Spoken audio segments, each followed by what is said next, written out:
Hello, I'm Sidney Porter from the Health Physics Society History Committee, and it's a real pleasure for me to introduce and to interview Donald Collins. Don is one of the very senior members of the Society who goes way back, years before I was in the field, to the beginning of the Manhattan District days, and has been associated with the Society since its beginning and has contributed in many, many ways. I think most of us know Don for his instrumentation knowledge, his knowledge of dosimeters, his excellent photographic skills, and his willingness to talk to people about instrumentation and to teach people about instrumentation when they wanted to know. And I remember him from the middle 50s, but Don started much earlier than that. And he tells me that he went to high school in Michigan back in 36 and 37.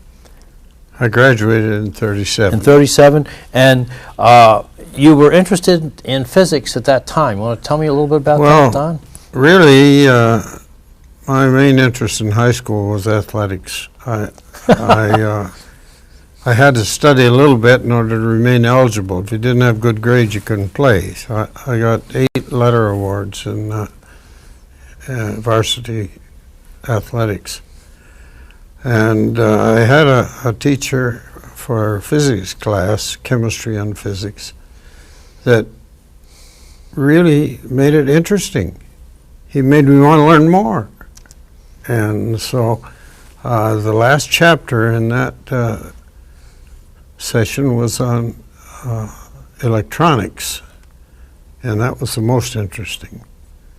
The one on light was interesting too, because that got me into photography. But that guy influenced my life more than anybody else in that time. So and so therefore you went on to junior college and radio school, was it? I went to Port Huron Junior College, took an associate science course, and played basketball, and I was still very interested in physics. I became interested in television at that time, and but there was no television broadcasting in Michigan then, and so then I went to radio school in Detroit, Radio Electronics Television School. And I graduated there in electronic engineering. It was a trade school, so you didn't have a lot of non-technical subjects, and got right to the core of it. But that didn't quite satisfy me.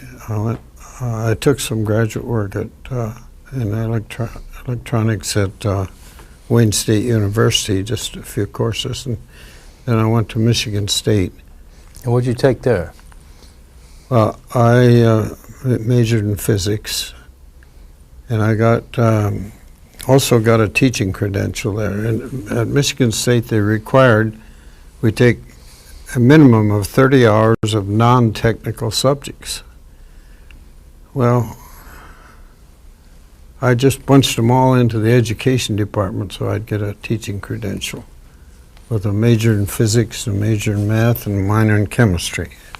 Wow. And I noticed that in our earlier discussions you talked about being interested in the radiation coming from the TV tubes that were just being developed in those days. In junior college we studied about radiation coming from high voltage equipment, and at the radio school we had a Baird television set. It was one of the very first sets that had electronic television, and so out of curiosity I got a thin wall Geiger tube and was able to verify the fact that there was some radiation there. I didn't do any research at that time, but that really stimulated my interest, and I shortly thereafter, I was drafted. And see, I thought I had an important job. I worked for a Dow Chemical Company on the instrumentation for a butadiene plant, and I thought that was going to get me deferred. Well, it normally would have, but as things worked out, it didn't, so that's another story. Anyhow, after I got in the Army, I went to Link Trainer Instructor School at Chinook Field, Illinois. Polly, could you hold up just a second and show us this picture of you as you joined the Army? You were rather young there, obviously. Yeah. Can you hone in on that a little bit? If you can hold it real still, Don. This is just a little bit later. I was an enlisted man at Chinook Field, but this is about a few months later. You still look awfully young to me. Yeah. Yeah. So while I was at Chinook Field, I made some smart aleck remark, and the teacher said, "There are some people in this class that think they know more than the instructor, aren't there, Mr. Collins?" I said, "Yes, sir." Well, of course, you don't call a non-commissioned officer sir, but I did. And so he said, "You're in charge for the class on Monday." Well, I spent the weekend boning up on the terminology of the things he was trying to explain, fundamental electrical terms. And I presented them in a logical order. That is, I defined an electric charge, and then from there went on with voltage and current, and never using a term that hadn't been previously defined. And that impressed them. Suddenly, I was in charge of the lectures for that. That was fast. So I was also put in charge of the maintenance of the link trainers, because there are electronics there, and all that story could take a little while. Anyway, while I was at Chinook Field, I used to go down to University of Illinois and enjoy ice skating. And I'd go early, and I'd go to the physics department to find out what's going on, you know. And I got in there, and a couple of MPs come and arrested me. I was in a secret place that I saw the guard sitting there, but he wasn't. He was half asleep, and I just walked on in. Well, that set off an investigation, and I messed around enough times that I got investigated quite often, actually. People in the hometown thought I was up to no good because so many FBI was around so many times. But I think that's what got the Manhattan District interested in me. From there, I went to Officer Candidate School at Fort Belvoir, Virginia. And when was that, roughly? Oh, dear. About 43, 44? Were you in the Manhattan District as an officer or as an enlisted man? As an officer. As an officer. So, okay, so you must have gone at 43 or so, roughly. Yeah. And so when I was about to graduate from the Officer Candidate School, the Manhattan District sent somebody down from New York to recruit me. And so I figured they had my record from back whenever I got in trouble. And so anyway, the recruiting officer, he said, "I see by the record that you've requested a transfer to the Signal Corps." I said, "Yes, sir. I put in a request once a week for a transfer, but I've given up." I said, "By now the Army knows what my background is. I'll take whatever assignment they have." "I'm glad you said that." And he proceeded to tell me about this important research project. And he says, the only problem is you'll be in plain clothes and people will think you're a draft dodger. I said, well, I can handle that. I said. So they assigned me to the Manhattan District, and I reported in Manhattan. That was the district headquarters then before Oak Ridge was ready. And I was there for 2 weeks while they made more security investigations, and then they sent me to Chicago. At Chicago, I was assigned to the research division, and I developed the instruments section, the research section for the Manhattan District setup. Wow. And as a cover, I was assigned to the metallurgical laboratory. Bill Volney Wilson was there. He was the head of it, and he left to go to Alice Chalmers to develop betatrons, and Bill Jesse took over. William P. Jesse. Well, Jesse is a scientist and not an administrator, and he, within a few months, convinced Frank Schonka to take his place. They reversed. Schonka became the head of the department, and Jesse was just a group leader. And You know, years later I was to meet Schonka and go on bended knee to try to get some of his beautifully handmade plastic ion chambers, you know, the large volume ones, which he only doled them out very sparingly. I had a very hard time buying one from him. Well, you know, Schonka did a lot of work on ion chambers, and they tried all different things to try to get something that was equivalent to tissue. Tissue equivalent chambers were highly sought after. They tried cheese. Worked fine until the cheese deteriorated. But eventually came up with some pretty good ones. Yeah, the Schonka plastics became world famous years later, of course. Who else, who was head of the entire Manhattan district technically at that point? What was it, the Nobel laureate, Compton? Yeah, Arthur Compton was head of the University of Chicago contract for the Manhattan district. And did you have interactions with him? Yes. Right away, when I first started,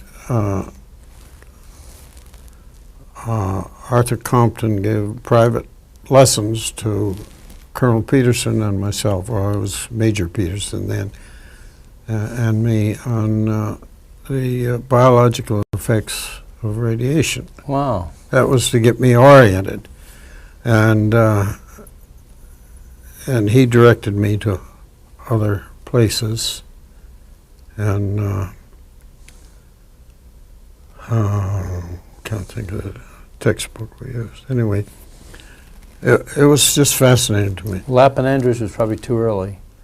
Lapp and Andrews, I remember when that book was published. Yeah, and Lapp was at the University of Chicago at the time I was.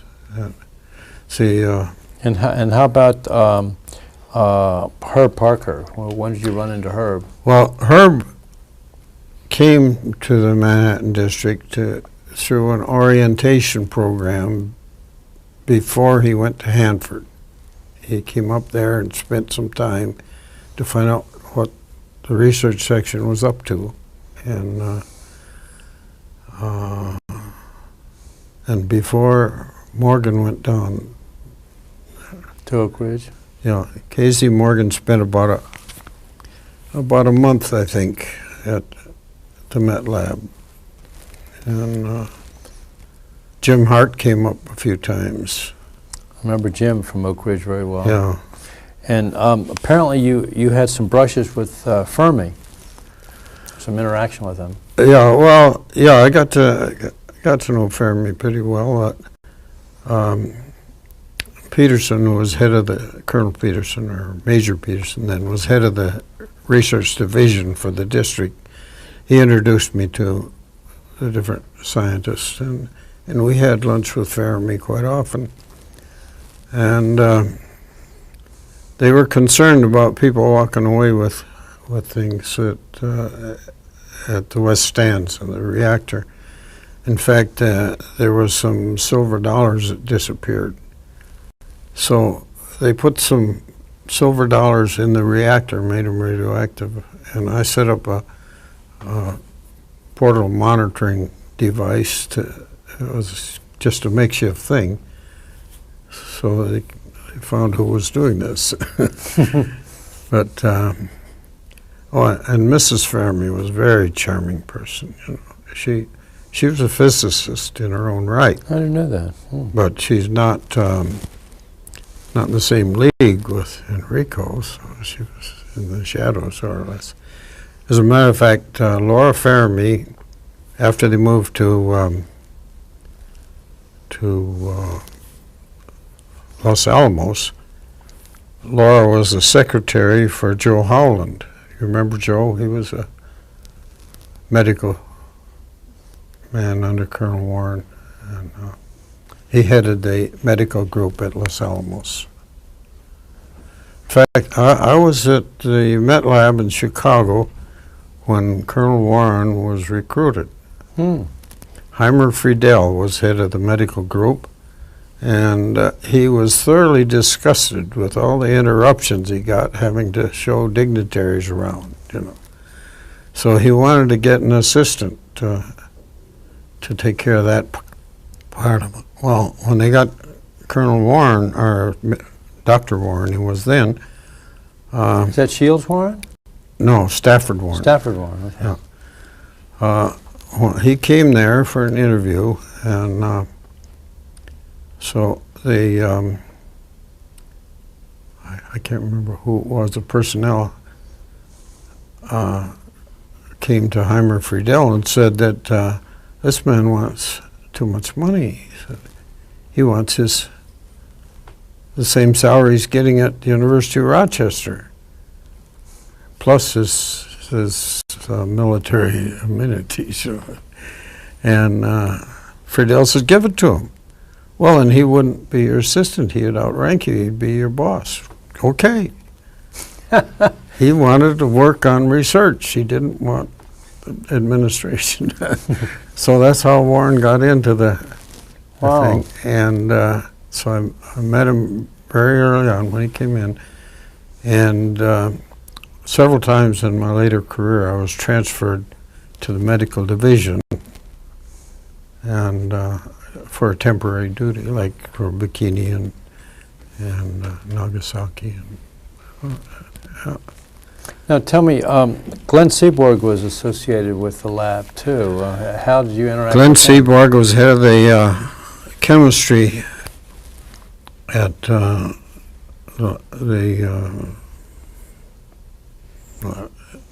he had very extensive research in chemistry, and he had a large group. And as I was the only Army officer in the Chicago area office that had any electronics background, but they found other things to give me to do too. One job they assigned me to check for draft deferments to see whether what the person was being deferred for was actually doing something important. And that's where I interacted with Glenn Seaborg, and he was very gentlemanly.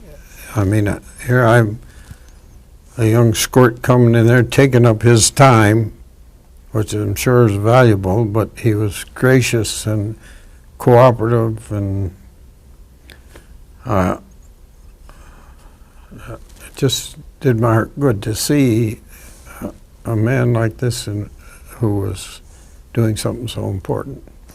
You know, he was certainly a gentleman of the old school. There's no doubt about it. Well, you have a number of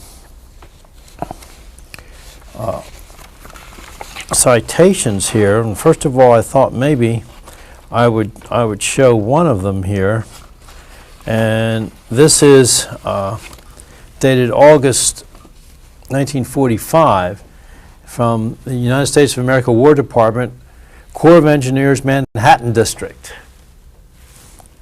This is to certify that Donald L. Collins, captain, has participated in work essential to the production of the atomic bomb, thereby contributing to the successful conclusion of World War II.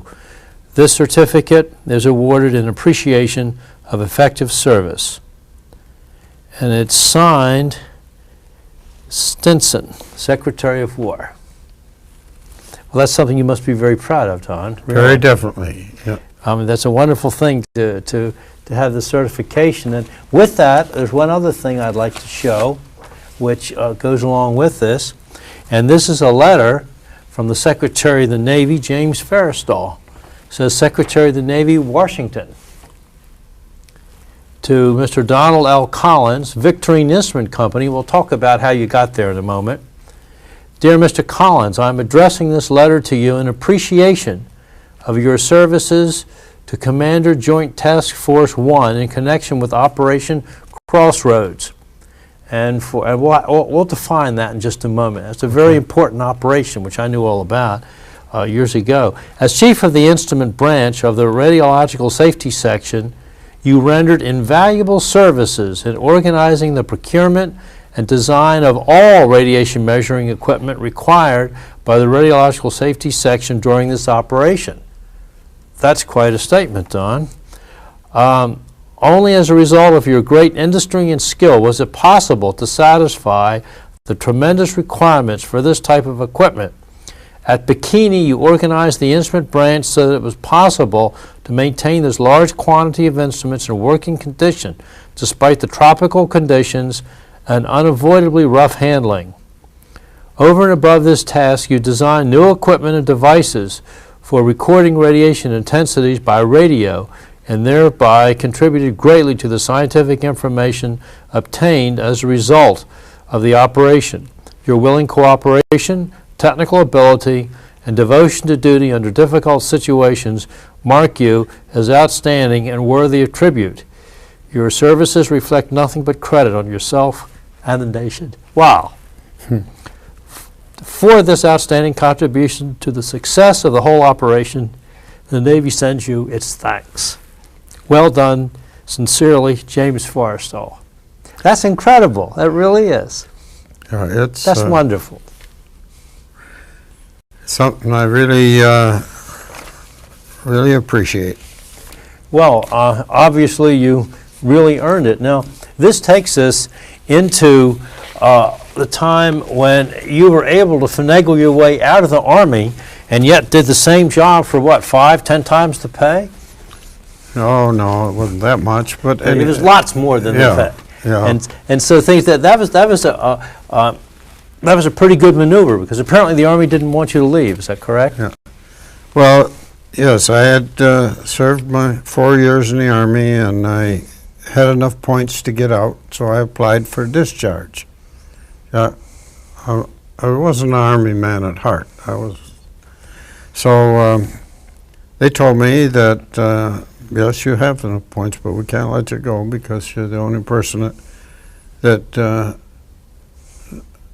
can follow through on this bikini test. So I said, well, that's silly. There are lots of qualified health physicists and electronics people around. Name one, he said. And I said, me. What do you mean? I said, well, I can go as a civilian. And I was employed, I had just been interviewed by the Victorine Instrument Company and offered employment. So I told them that that's what I do. Victorine was supplying a lot of the instruments for this thing, and I was the Manhattan District technical contact for Victorine, and so I knew what these instruments were for and so on. And a few of them I had developed myself. So I was discharged from the Army And I had accumulated 90 days of terminal leave, so I went to work for Victorine, Yeah. and they assigned me to the Manhattan District contract, and I went out to Bikini. And an interesting thing was we stopped in Hawaii, and we were told that we'd have 2 days in Hawaii. So I started on the gangplank with some of the officers, and some of the enlisted men are leaning over the railing saying goodbye to us, and I turned around and said, "Bernstein, aren't you coming?" "No, they won't let enlisted men come." So I went back up the gangplank and donned my uniform. I'm still in Army Reserve, so I put on my uniform and I went up on the deck and I said, you, detail, meet me at the gangplank at 5 minutes. So I took the whole group. Oh, what a wonderful story. Yeah. And also, I smuggled a camera. We were supposed to turn in all of our cameras before we were told we'd turn in the cameras after we left Pearl Harbor, but just the last minute they said you got to turn them in before because you can't go through the base with the camera. I smuggled a camera in, and I'm up on the Poly Pass looking around, and I had this camera in my knapsack.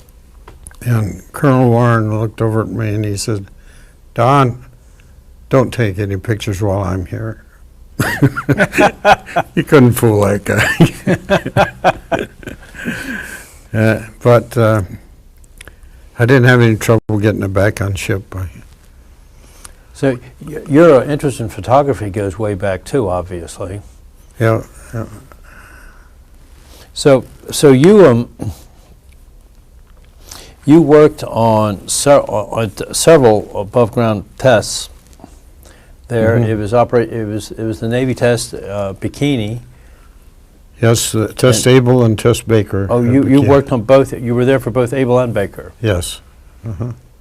And wasn't that the one where the Lucky Dragon got? No, that was later one. Later? Yeah, that was an H bomb. Okay, that's true. That's true. Okay, so in any case, you were there for Able and Baker, and then didn't you also participate in Operation Teapot? Yes, a little later on. In Nevada, and there was another one in Nevada too. I can't remember which the title was, but I was at two tests in Nevada. And I remember that you had a. Don't you have something that we can show people on Operation Teapot here? Yeah, that's just a little fun thing that I like to remember. But what that does is chronicle your participation in the operation. Yes. Now, why don't you tell me a little bit about the instrumentation part of your participation here? What were you actually doing? I know that I remember seeing near White Iron Chamber strung up across Nevada test site, and years later, well, you were using something less sophisticated than that, I guess, in those days. We, by the time of Operation Teapot, I was already through with the Manhattan District, and I was chairman of the Health Physics. What do they call the instrument group? You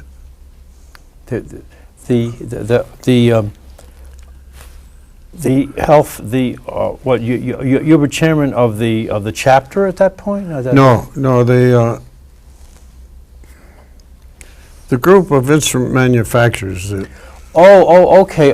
That's right. So the Health Physics Society has a chairman of all the vendors, which are essentially instrument manufacturers. Yes. So I was chairman of that year, and we took instruments, all different kinds, out there for the operation, and exposed them under different conditions at different distances. Oh, I didn't know that. That was back in 1955. Yeah, we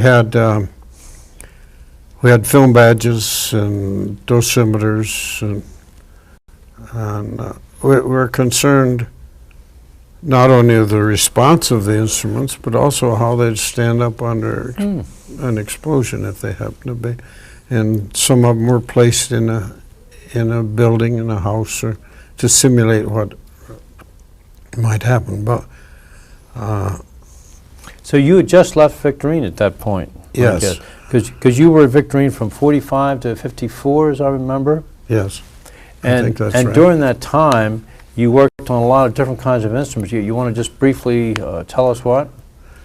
Well, at Victorine, I was, my task there was to get the company into the nuclear business. Up to that point, they were the number one in X-ray measurement. And the only experience they had in nuclear was with the Manhattan District contract. So now my job is to develop instruments for the commercial trade, for hospitals and so on.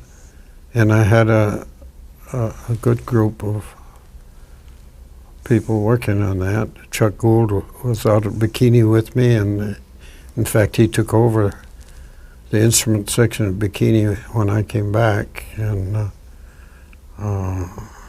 there were several others, a couple of Navy boys from the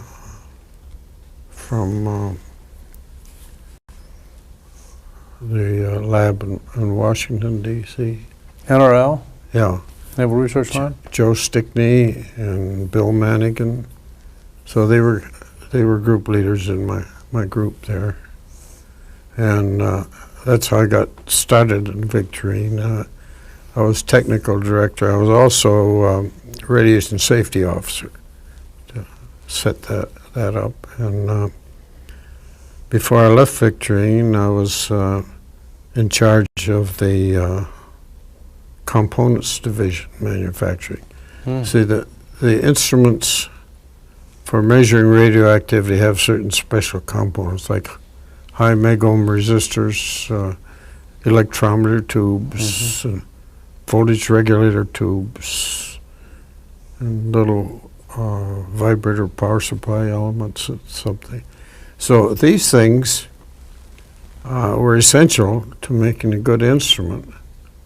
And we also marketed those and sold them to other instrument manufacturing companies. And the main thing there was the electrometer tubes. I was in charge of that division. And, well, they were pretty important for the multi-range instruments back in those days. Yeah.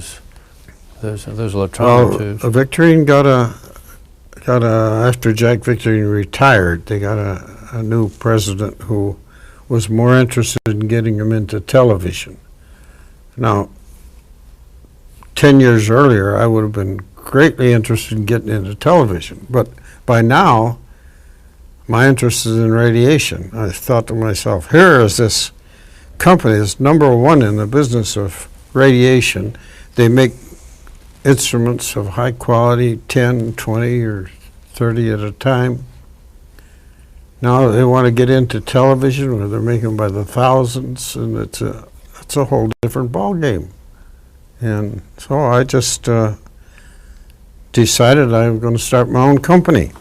Well, in order to start my own company, I better learn something about it.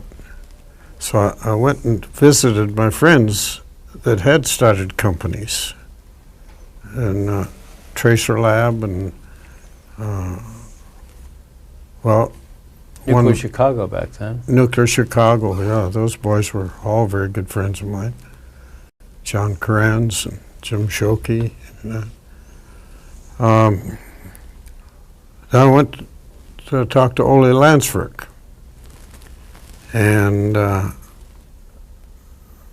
what are some of the problems getting started? And, you know, most businesses that fail do so in the first year or two. Yeah.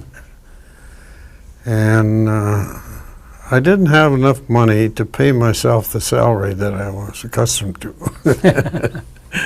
So after I talked to Ole about it, and I came back to Cleveland, I got a wire from him, offered me a partnership. So I figured if I go it alone, I'm going to either have to hire technical help or I'm going to hire sales help or something, and I have to give up equity in the company to do that. I might as well go with Ole.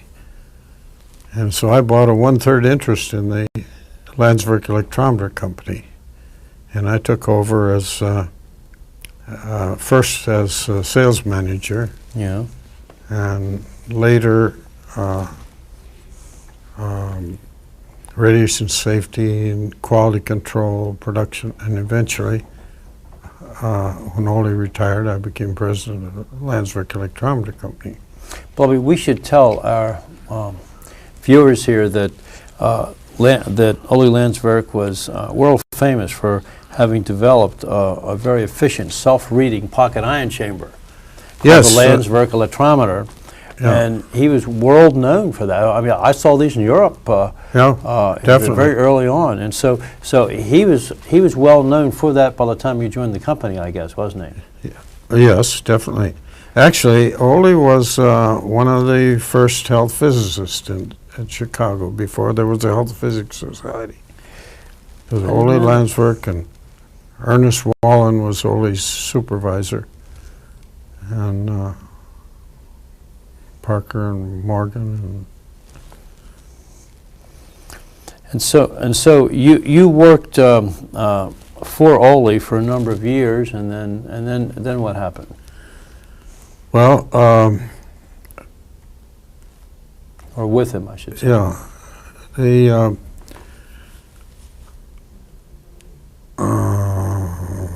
Ole sold the controlling interest to a man who was interested in using it as a stepping stone to build a. He traded Landsverk stock for the ownership in another company and put it on the market, and is expanding that way. And so I really wasn't interested in that phase of it. So I started a consulting firm in health physics, and that was an exciting time. We could have spent a couple hours on that. But I also... That was in what, in 69 or so? Yeah. Yeah, about then. I also had an instrument distributing company where I bought instruments on the open market, inventoried them, and sold them throughout the world. And, well, you know instruments so well, so I imagine you could have done pretty well with that. it was, well, I did very well. It was good timing.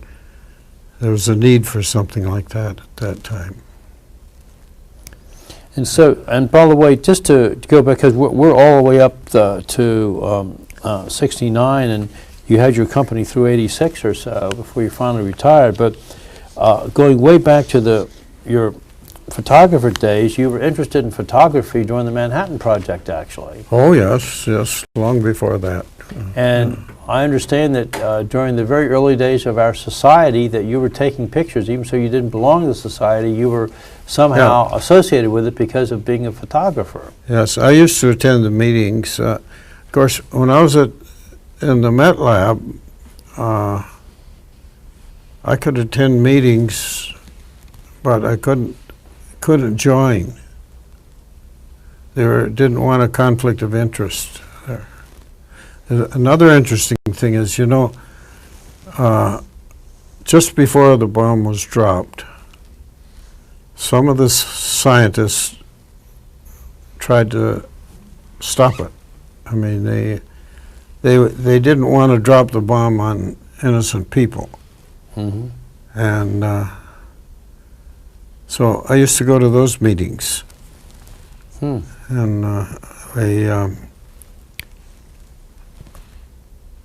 I think that at Los Alamos there were more people of that mind than there were at the other places. And actually, we had an opportunity to vote. There were about 200 people that had a security classification enough to be officially notified about these things. Yeah. And so we had a choice. We should tell them about the bomb and tell them to give up, or we're going to do it. Or we could demonstrate it for them, and on a deserted island or something. And so on.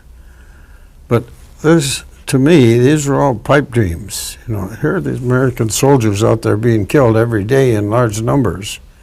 Absolutely. And I think that that concept prevailed. That, as a matter of fact, in the 50th anniversary of the atomic bomb dropping in Japan, the national television in Japan had a show on the thing. They sent 3 photographers over to here to get information.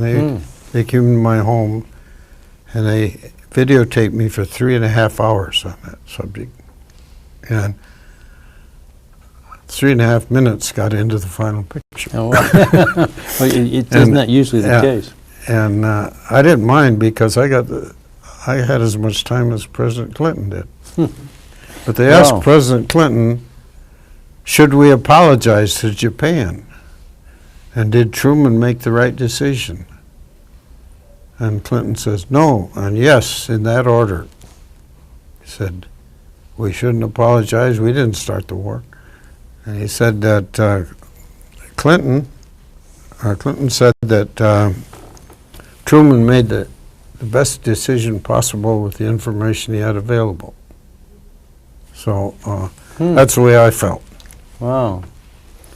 Well, tell me some more about your photography love. In other words, you started photographing early in the days of the Health Physics Society. I photographed for the school paper and the yearbook in high school and college, and for church activities, and all through my life I've been doing that. I mean, that's a part of me. Now, have you taken photographs at almost every annual meeting up to a few years ago of the society? Yeah. Because I know that you took. That looks like thank you. That looks like a nice little Olympus. Yeah. And so you have you've really chronicled most of the history of the society, haven't you? As far as annual meetings are concerned. In a sketchy way, wherever I happen to be. And it was kind of nice because when I'd go as a photographer for the society, I'd get interest to almost any meeting that was going on. There were a few I was denied interest to, but not many, huh? Not many. And so we have this heritage of photographs. We're now the history committee, by the way, is busily taking the photographs that Joe Seg took, which was he took over after you did in the society, and we're cataloging those, and culling out, taking the best 20 or 30 from each year, and going through. And right now, for the newer ones, we're actually putting them on CD. That's great. And so we have several initiatives out that we're working very hard on now. Well, maybe I can get into that with you later. We can go. Yeah, let's talk about that because we'd enjoy that. But you're in a way a photographer is an artist because he takes a part of something and he memorializes it. Mm-hmm. An artist does the same thing, maybe with a little more interpretation involved. But I noticed that when you finally decided to close your consulting business, Collins and Associates, in 1986, that you took up a new hobby, which is almost an extension to me of being a photographer. You want to tell us about that hobby? Well, in a sense, photography and art have lots in common. There's composition, there's color, harmony, and contrast, and in fact I brought along a couple of examples. I have currently showing at the San Gabriel Fine Art Gallery. Oh, you have a show. Yeah, I have a show that's currently. Wonderful. Can you show us a couple of your works here, Don? Yeah, here's one that I kind of like. I painted this. I call it "I Have a Dream," and I did this for Black History Month. This is a print. The original is about 4 times as large as this, and it's been shown quite a bit at churches and organizations for during Black History Month, especially. It's an excellent likeness of Martin Luther King. Yeah, I enjoyed working on that. I did a lot of reading about him, and I got a lot of pictures out of Ebony magazine, and this is sort of a composite. So then I did another series of 30 paintings for the Women's Athletic Club in Glendale. This is an example. They're kind of, I call it a flamingo stretch. It's over at the Los Angeles Zoo, and the guy didn't stand still long enough for me to finish him. Well, still, that's awfully nice. Yeah. So from the artistry of instrumentation design to photography to artist, you've run a very rich gamut in your life, Donald. Yeah. And you've got a major mark in each portion of it, from what I can see. And I had no idea of your participation in all of those atomic bomb tests. Yeah, that was a high point in my career. Absolutely, of course. And the thing is, to be able to get those letters of commendation, something obviously you must be very proud of. Yeah. And the Society hopes that what you'll allow us to do is to put these on a machine. In other words, read these into a computer, so that we can have these as part of our archives. Very good. Yeah. And I want to thank you as chairman of the History Committee for spending time with me and answering the questions, this interview, and sharing part of your life with us, and telling us about the rich life that you've had. Yeah. And we thank you for your contributions, and hope that that there'll be many more people like you in the future of the Society. So thank you very much, Donald. I want to thank you for, you have inspired me to paint some pictures related to the past. Very good. Thanks again. Okay, now I want to make sure you get all these back, Donald. It's very important that I don't take any of these away.